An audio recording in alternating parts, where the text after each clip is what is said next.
Eh bien, c'est faux. C'est une vision des choses qui est maintenant très datée, puisque le Ségur de la santé, à partir du mois de juillet 2020, les accords de Ségur, ont permis globalement une augmentation de rémunération des personnels, soignants ou pas, d'environ 25%.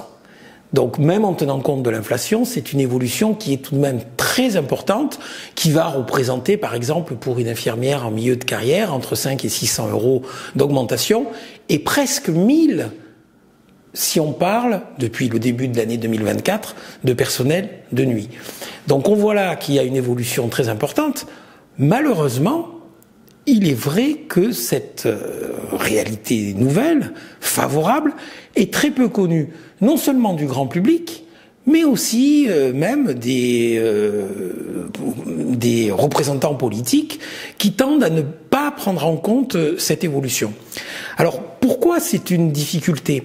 Eh bien, parce que, en premier lieu, on reste sur des comparaisons internationales, comme celles qui avaient été faites il y a quelques années par l'OCDE, qui sont défavorables à la France, montrant que les salaires du personnel, notamment soignant, sont inférieurs aux salaires moyens des Français. Ce n'est plus du tout le cas aujourd'hui.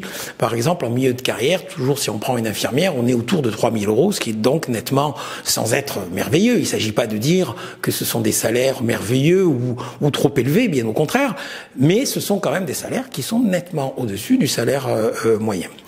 Deuxième problème que ça pose, qui est évidemment majeur, c'est que ça nuit à l'attractivité des métiers de la santé.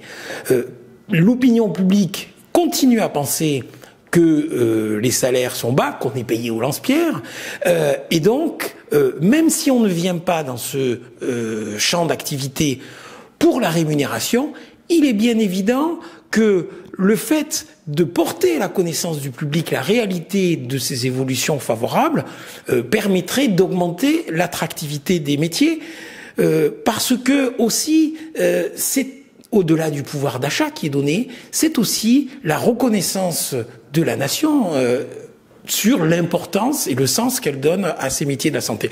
Et puis c'est important aussi de redire la vérité sur cet effort qui a été réalisé. 12 milliards d'euros, c'est un chiffre qui peut paraître comme ça théorique, mais ça représente un effort qui est très considérable pour nous tous, pour les concitoyens.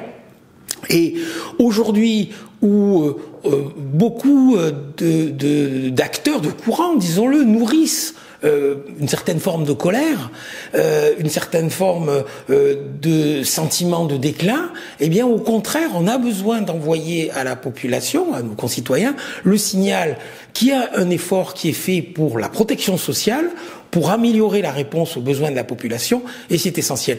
Et il serait bien que les pouvoirs publics, eh bien, lancent un grand plan de communication sur l'attractivité des métiers, et notamment en mettant en avant la progression des rémunérations, de manière à susciter les vocations et à améliorer la réponse aux besoins de nos concitoyens.